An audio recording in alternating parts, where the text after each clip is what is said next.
I've opened up my heart. I'm at the start. I save the world. I save the world. Great to see everyone here today. As always, thank you for taking the time to come and to hear the talk for today. Like the lesson says to me, I hope that I turning this talk over to the Holy Spirit, and I hope that the Holy Spirit and God speak through me today as we go about doing this talk. So the title of my talk today is Lay Judgment Aside and Sigh in Gratitude. So, we are taught by the Course in Miracles that in some ways we're always judging. In a sense, if you want to use judgment in this way, we're making a choice. We're making a choice between the Holy Spirit and the ego. The Holy Spirit's interpretation and the ego's interpretation of what we're experiencing or appear to be experiencing in our lives. And we get to make that choice and determine what we're going to do. Now, for many of us, and the way I see it, is that our appearance of being in this life is a process of undoing. It's really what's meant by the atonement, that we've agreed with the Holy Spirit that we're going to undo the ego, and we are going to accept another interpretation that is coming from a place of peace and love and gratitude. And we're going to undo all these different types of judgments that we have. I think what is essential to laying judgments aside is this idea of open-mindedness, at least in my experience. There's a quote from the Course in Miracles that says, open-mindedness comes from a lack of judgment. As judgment shuts the mind against God's teachers, so open-mindedness invites him to come in. Now, in today's reading that Reverend Rudy did, it talks a little bit about this. It talks about how the ego world trains us to judge. And it says that there's good judgment and bad judgment. So if you can think about it from the perspective of, perspective of professions, lawyers and judges and doctors and teachers and so on and so forth are trained on how to approach their profession and how to make good judgments. And we're told what is kind of good and what is kind of bad. But the truth is that from the perspective of the Course in Miracles, there really are no bad judgments. There's decisions and there's errors which need to be corrected. And when we listen to the Holy Spirit and we get that guidance, that's kind of what we follow. Now, yesterday, I was working on my talk, and I was a little bit working on it all day, and I was a little bit, I was having some, kind of a mental block on how to proceed. I had some ideas and things like, but it was kind of, I felt a little bit like I wasn't kind of flowing with it. And so I finally put it aside, and I decided to go out and go to a movie. So I went to see. I was going to go see one of the Academy Award nominated movies that I hadn't seen. Kind of following Reverend Tony's model. But instead, I was inspired to go see the movie about Bob Marley, which is titled One Love. And it was a really good movie. And besides the music, which is wonderful, the movie itself takes you kind of through the time when, mostly when Bob Marley's kind of coming onto the scene, and there's like political chaos in Jamaica, and he gets caught up in that a little bit, and there's an assassination attempt, and so on and so forth. But it takes you through kind of this period of his life with some flashbacks. And so after I saw the movie, what was very apparent, and it's very apparent in his songs, is that Bob Marley and his group, the Wailers, were definitely spiritually inspired. And of course, probably most of us know that. And the title of their,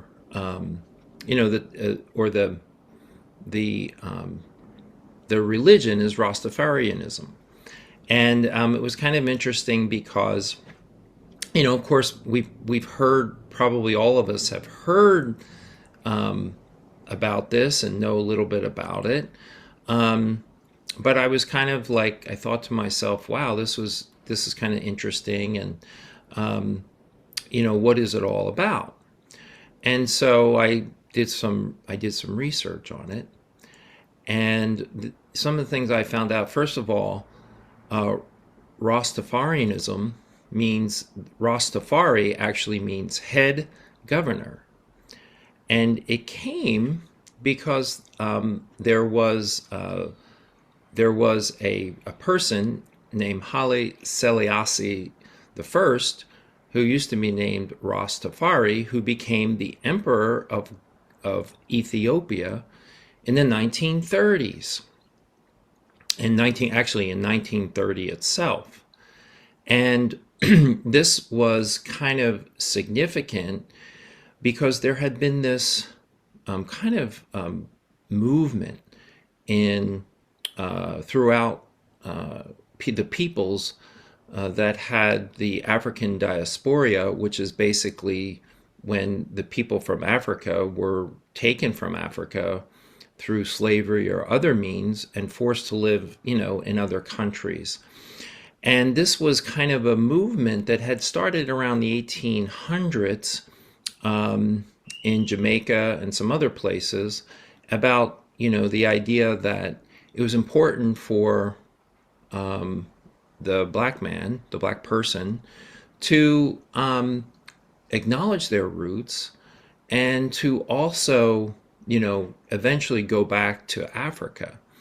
And one of their inspiration was actually, some of the Old Testament, some of the New Testament, and that's where they kind of developed this religion. So, as some of you may know, the famous album from Bob Marley was named Exodus, and Rastafarianism gets a lot of inspiration from Exodus, including this idea that what's important for them was to make this journey back to Africa. Now, some of the tenets of this religion were, for example, that they believed in the Black Messiah. They believed that God. They believed that that God was black. They call black God Jah. But the thing that was really interesting is that, from my standpoint, going back to this idea of laying judgments aside, as a Course in Miracles student and teacher, I don't really believe that God has a body, that God has a gender, or any of those kinds of bodily identifications. The Course kind of tells us I'm not a body. I think it's our reality is an abstract state, as I kind of described a little bit in my meditation. And but I really get it, because sometimes when I pray and meditate, one of my spiritual symbols is Jesus, and I see Jesus as a white guy, or as a Middle Eastern guy, maybe brown. So I think it's important, it's okay, to have these kinds of symbols, and whatever is going to work with you along the path. So I have to lay my judgment aside and see that this is really, part of their path back to their awakening. And what it was also interesting was that the music, if you watch, as I watched the film, the music was really developed out of a mystical experience. So part of this Rastafarianism is that they would use ganja or marijuana as part of their attempting to communicate with Jah or God. And so, this was what happened. And of course, the film was about Bob Marley. And, sometimes they would show this. He had visions, and he had like experiences of the music coming through him collectively with his group, and they showed scenes with that.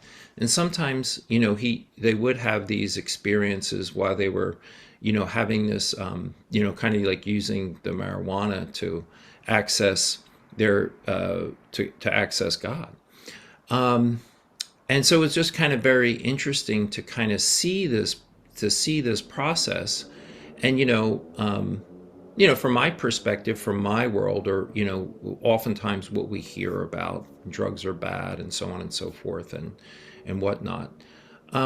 But I think we have to lay our judgments aside and allow that there are lots of pathways to the truth, right? To spirit, and even if they're not mine, they do bring about this. And what's interesting to me is that you could clearly see that whether they with Bob Marley, whether he was using this ganja or not, that he was having mystical experiences and visions and flashbacks. It was healing process that was happening, things that happened to his life as well.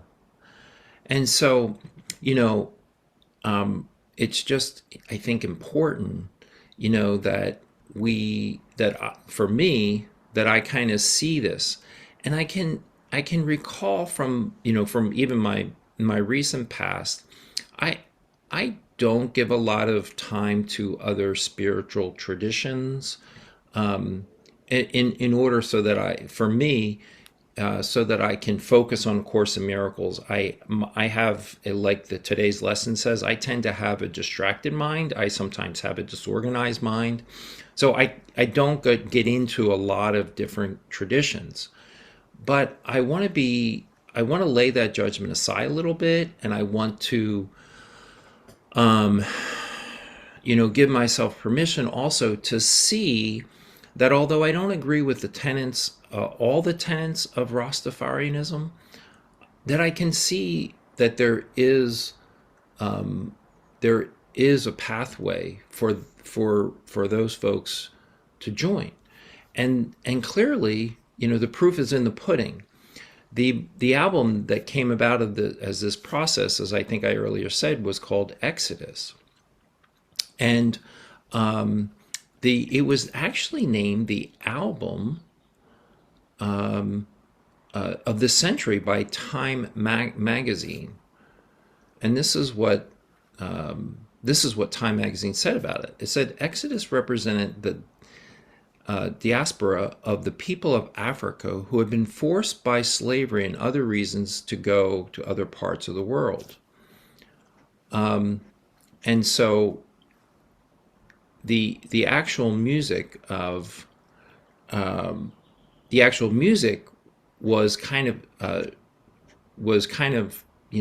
inspiring to people and to other people throughout the world, not only the people who were in this.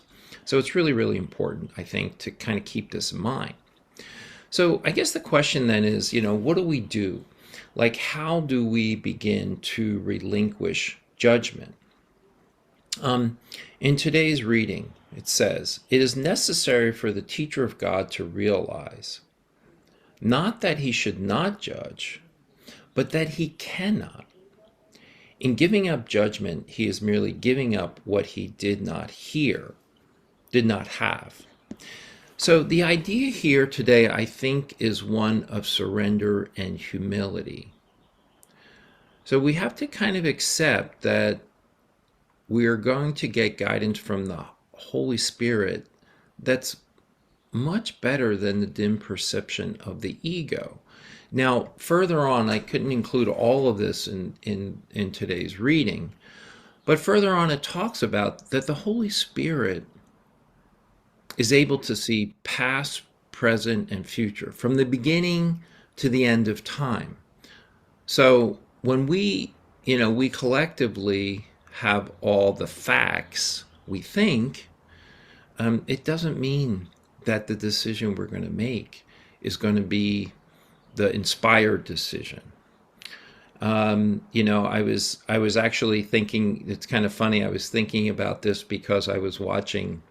Um, you know, Reverend David made reference to the 49ers losing the Super Bowl, and I was watching a post game press conference, and they were criticizing the coach of the 49ers, Kyle Shanahan, or they were asking him questions, but there was a lot of criticism about his decision in overtime, about a decision he made. And, he was talking about how he took into account all the facts and that he made the decision that he did based on all the facts that he had. And that was just like, and I'm not saying that and I'm not saying he made the wrong decision. I'm saying, that's the way of the world. Like, we get all the facts and then we kind of make our decision. But A Course in Miracles is really saying something different than that. The Course in Miracles, I think, is saying, go to the Holy Spirit for guidance. And the Holy Spirit may inform us to get information. I'm sure, I'm not saying that we ought to be ignorant, but sometimes the Holy Spirit is going to give us guidance that may not be based on facts. It may be based on intuition and so on and so forth. I was in part inspired to give this talk to lay judgment aside, because I did have this recent experience at work. And, as part of my job as a special ed teacher, I both teach classes and I case manage 18 students who have been identified with a disability and are at my school. And most of the source of, the case management a lot of times is a harder part of my job, just because it's kind of it's just complex.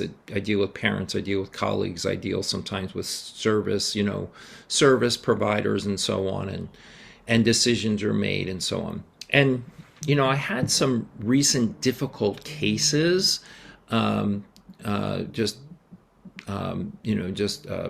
parents that have students with needs and also that they perceive that their students need things, and there's one particular case that I felt like it was it was kind of like too much, that they were really going overboard in terms of what they were doing with the students, and I was having a lot of stress about it, fear about being criticized for my part that I was doing, and anxiety that it was going to be criticized in the meeting, and also fear that my presentation or my work that I was going to do for this student was going to be criticized, and so on and so forth.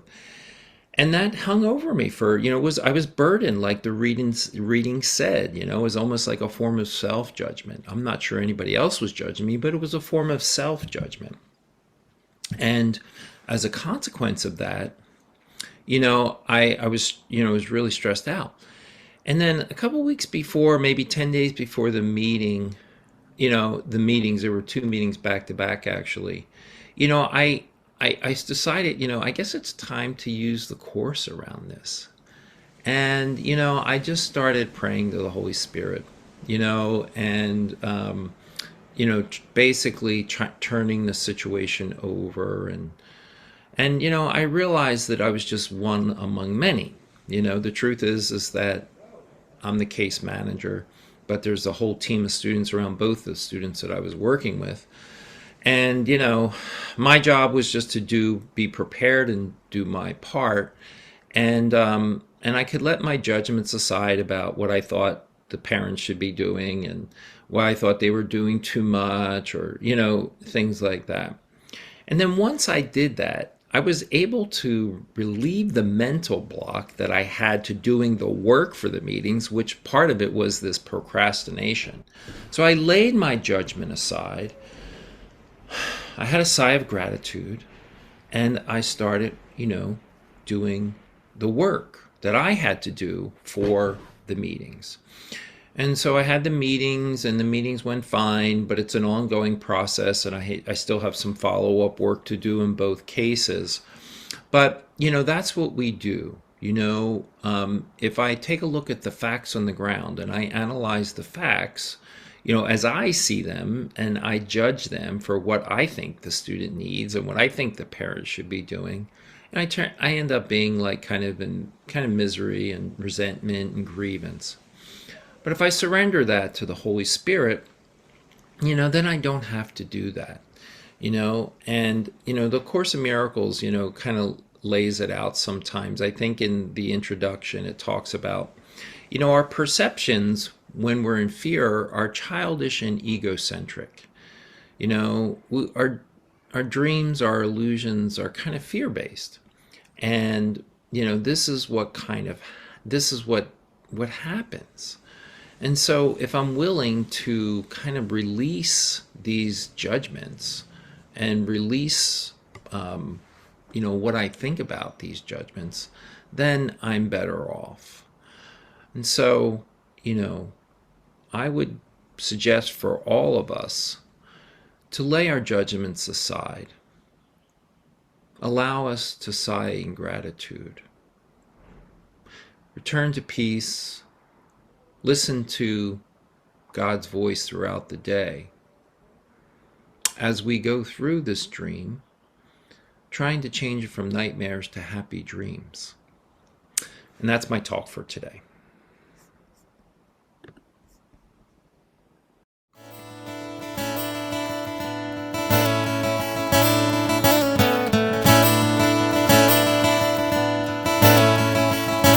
Woke up my eyes to see, woke up my head to beat, woke up my heart to be free, woke up our world, you and me. I've opened up my heart, I'm at the start. I save the world, I save the world.